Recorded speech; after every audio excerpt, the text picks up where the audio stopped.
खेती करने में सबसे ज़्यादा सहायक हमारा पॉलीमर होगा, प्लास्टिक होगा, जो प्लास्टिक की फिल्म है वो होगी, और प्लास्टिक की पाइप स्प्रिंकलर सिस्टम होगा, और प्लास्टिक के ड्रिप इरिगेशन सिस्टम होंगे, और प्लास्टिक की जो फ्री पाइप होती है वो होगी, और प्लास्टिक की सारी जो पाइपें होंगी। जैसे कि अगर हम और एक बात ध्यान दें, हमारा एक पाइप आता है double wall corrugated HDP DWC pipe, जिसको बोलते हैं हाई डेंसिटी पॉलीएथिलीन का डबल वॉल कोरिगेटेड पाइप, जो पाइप सीवर लाइन और डक्टिंग दोनों में यूज होता है। तो हम ये बताना चाहते हैं कि जो हाई डेंसिटी पॉलीएथिलीन का पाइप बनता है उसकी डेंसिटी बहुत ज़्यादा हाई होती है, टेंसाइल स्ट्रेंथ बहुत अच्छी होती है। टेंसाइल स्ट्रेंथ मिनिमम 20 न्यूटन पर mm² होती है। एलोंगेशन ब्रेक होता है उसका 600% मिनिमम, एबव उसका 1000% तक जाता है, उससे अधिक भी जा सकता है। और टेंसाइल स्ट्रेंथ 20 to 24 न्यूटन पर mm² तक जा सकती है।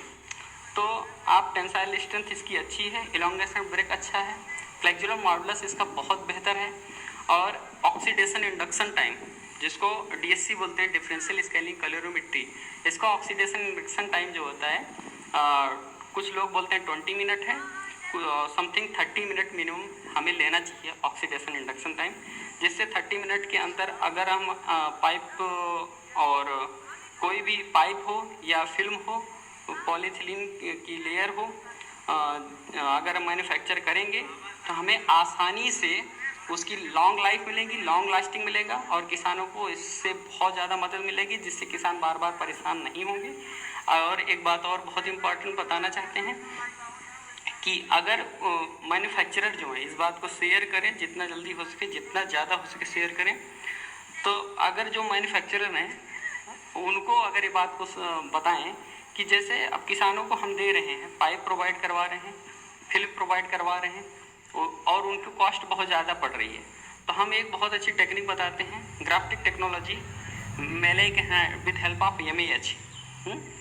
तो MEH की सहायता से या ग्राफ्टिक टेक्नोलॉजी की सहायता से, ब्लेंडेड प्रोसेस की सहायता से, कंपाउंडिंग की सहायता से हम एक ऐसा प्रोडक्ट तैयार करेंगे, HDP pipe, HDP plain pipe, HDP DWC pipe, और HDP film, LDP film, LLDP film, MDP film, MDP pipe, ये सारी हम प्रोडक्ट तैयार करेंगे, जिससे कि उनको, उन किसान भाइयों की कॉस्टिंग भी बहुत कम पड़ेगी, और कॉस्ट कम पड़ने के साथ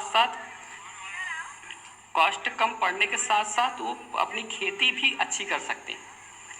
तो हम सबसे यही अनुरोध करते हैं कि प्लीज़ ये बातें उन तक पहुंचाएं, उनको शेयर करें, और ये बात अगर उन तक पहुंची तो बहुत ही उनको मुनाफा भी होगा। अब देखिए हम आपको क्यों इतना समझा रहे हैं, ये बात को आप अच्छी तरीके से देख लीजिए और समझ लीजिए। ये देखिए, जिसको भुट्टा बोलते हैं, और कुछ लोग मक्का बोलते हैं, कुछ लोग पॉपकॉर्न बोलते हैं, ये पॉपकॉर्न की खेती है।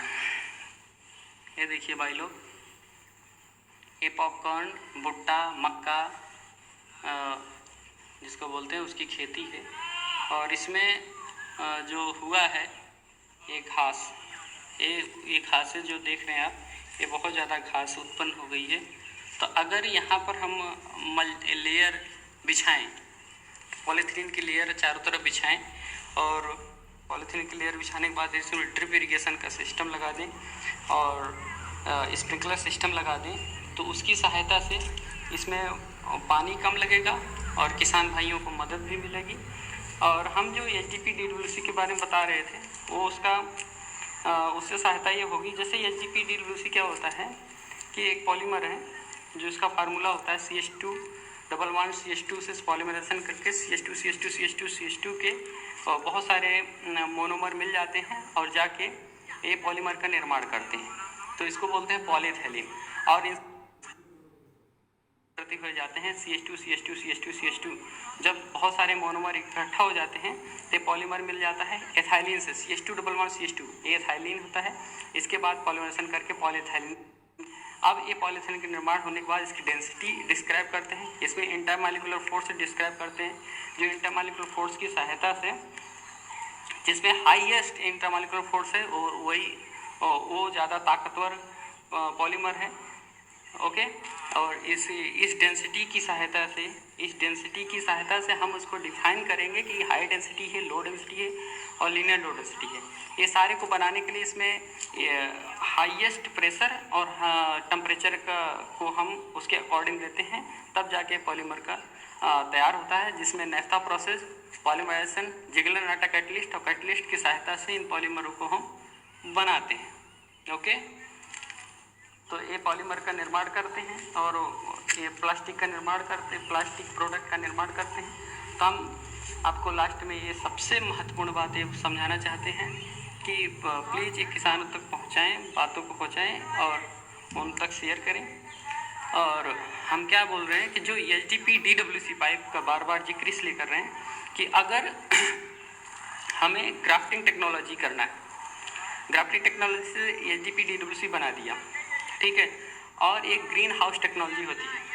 ग्रीन हाउस टेक्नोलॉजी के ऊपर ग्रीन लेयर, पूरी एक घर बनेगा पूरा ग्रीन लेयर का, जिसमें ड्रिप इरिगेशन भी होगा, मल्टी वाल कंड्यूट भी लगेगा, HDP DWC भी लगेगी, और उसके साथ साथ आपको ड्रिप इरिगेशन सिस्टम भी लगेगा और एक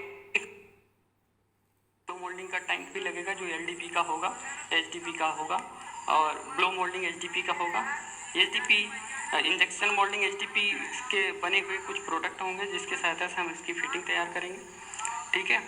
तो ये सारे प्रोडक्ट होंगे और हम इनको बाकायदे फिटिंग करने के बाद पूरा ग्रीन हाउस को बनाएंगे। ग्रीन हाउस बनाने के बाद फिर हम एक किसान भाई को प्रोवाइड करवाएंगे। अभी HDP DWC का यूज करेंगे लाइटिंग के लिए। अब खेत में अगर लाइटिंग हुई चारों तरफ, जैसे अब किनारे किनारे हम डक्टिंग करके ग्रीन हाउस में, और फिर चारों तरफ हम लाइटिंग कर दिए, मतलब करीब 1-1 मीटर 2-2 मीटर छोड़ के हम लाइटिंग कर दिए। लाइटिंग करके उसमें चारों तरफ हम एक इलेक्ट्रिकल का हीटर बांध दिए। तो क्या होगा कि जैसे कीड़े मकोड़े आएंगे तो आपको दवाइयाँ डालने की ज़रूरत भी नहीं पड़ेगी, और सारे कीड़े मकोड़े जो आएंगे, जो इंसेक्ट आएंगे, वो उस लाइट के संपर्क में आने के बाद उस हीटर पे जैसे आएंगे वो तुरंत का तुरंत वहीं मर जाएंगे और हमारा पूरा का पूरा फसल सेफ होगी।